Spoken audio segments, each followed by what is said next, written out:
retirada do ex-presidente da Câmara, Severino Cavalcante, personagem central do escândalo do Mensalinho. Por conta do caso, Severino acabou réu num processo na Justiça Federal. Na época, renunciou ao cargo numa jogada para preservar os direitos políticos.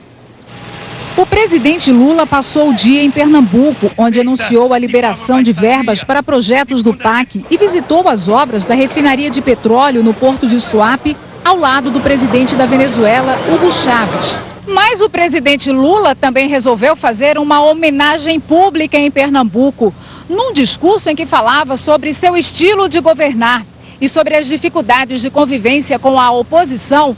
Ele citou o ex-deputado Severino Cavalcante, que se encontrava na plateia. Eu estou vendo um homem ali, o Severino, que foi presidente da Câmara.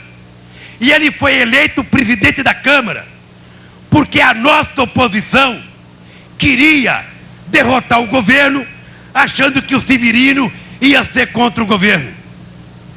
Pois bem, elegeram o Severino. Não levou muito tempo.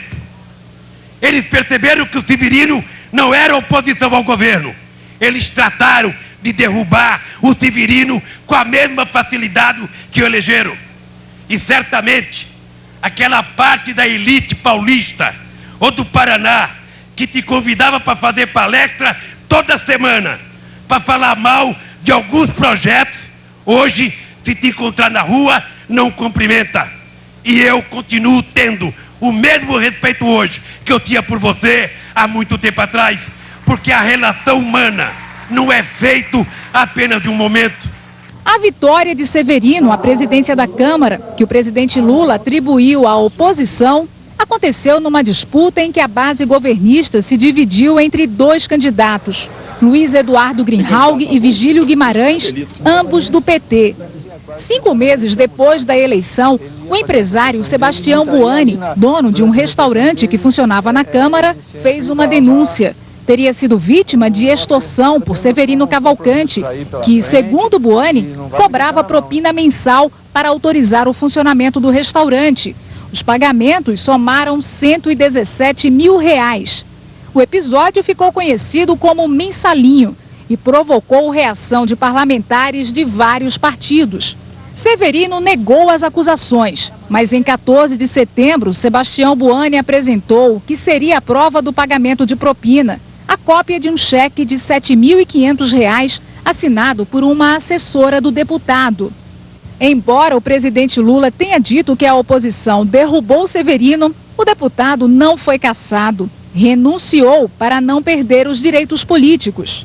Em 2006, Severino tentou se reeleger pelo Partido Progressista, mas teve apenas 53 mil votos contra 80 mil da eleição anterior e não conseguiu uma vaga na Câmara.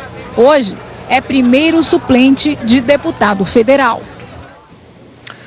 Geraldo Pereira, boa noite. Lula foi para cima da oposição. Parece que ele ajuda bastante a pôr lenha numa fogueira que andava meio morna. Ele até ajuda a oposição a assumir o seu papel? Boa noite, William. Boa noite, Cristiane. Boa noite a todos. A posição do governo dá um certo gás para a oposição, que já estava entregando os pontos na CPI dos cartões corporativos. O aumento no tom do discurso do presidente Lula parece não ser um fato isolado. No mesmo dia em que ele discursava em Pernambuco, seus aliados aqui em Brasília, no Congresso, decidiam enfrentar a oposição. Na sessão da CPI, para votar requerimentos de convocação de testemunhas e abertura de dados sobre gastos, prevaleceu o grito mais alto. Não me respeite, senhor. Eu estou inscrito! Uma questão de ordem! Por amor de Deus! Respeito! Por amor de Deus! O senhor está fazendo molequeira! Na minha vez não acontecerá isso. Não vai ser no grito que nós vamos conseguir fazer com que essa comissão ande. Eu não vou ficar aqui nessa briga de comadre. Terminantemente contra a convocação da ministra Dilma Rousseff, pelo que ela representa